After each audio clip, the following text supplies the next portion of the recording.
राधे राधे सांग माने आसतु शिंबर चिप्स बनैबा से मु गोटे कप अरुआ चाउल को बतुरई रखी देछि एवं शिंब गुड़ को भल भाव बाछिकी सफा कर देछि।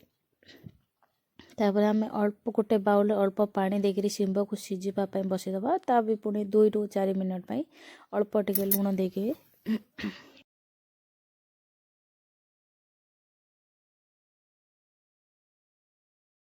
लुण सहित हल्दी गुंड पकईकरी ताको सीझेकी काढ़ीदबा।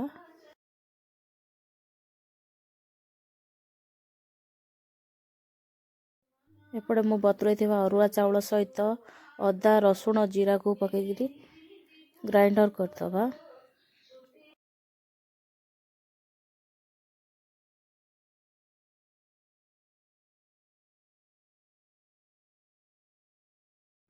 ग्राइंडर करी गोटे सॉफ्ट पेस्ट गोटे बनैबा।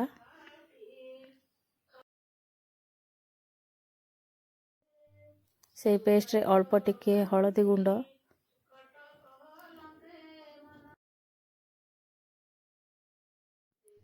तापर अल्प टिके मर्च गुंड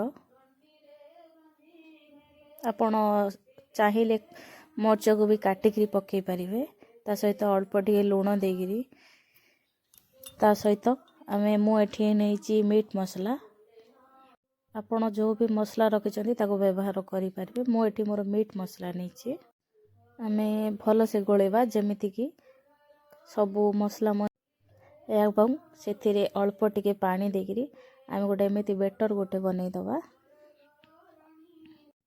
भल कि गोले सारा पर आम सीझे रखिथिबा शिंब को गोलेबा जेमिति कि सबु मसला माने बेटर सहित मिसी जिबा एवं तापर सीझिथिबा शिंब को आम आनी बेटर उपरे पकेबा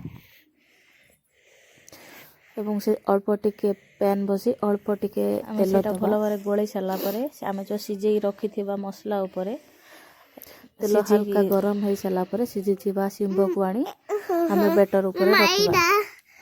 बेटर सहित भल भाव गोले देबा जेमिति कि शिंबर चारिआडे बेटर टी लागि जिबा एवं गरम होइथबा तावा पर शिंब पकेई दबा।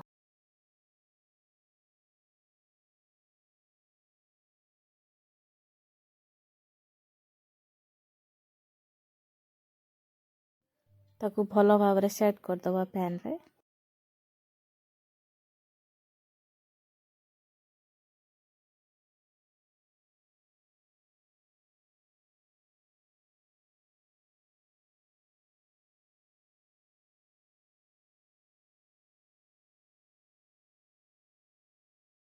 देखिए शिंबटी तलपटू रेड कलर हो आसो एवं ताको आम आर पट साइड को उल्टै दबा। दुई पट साइड भाजी हो सारा पर आम शिंबटी को बाहर कर दबा।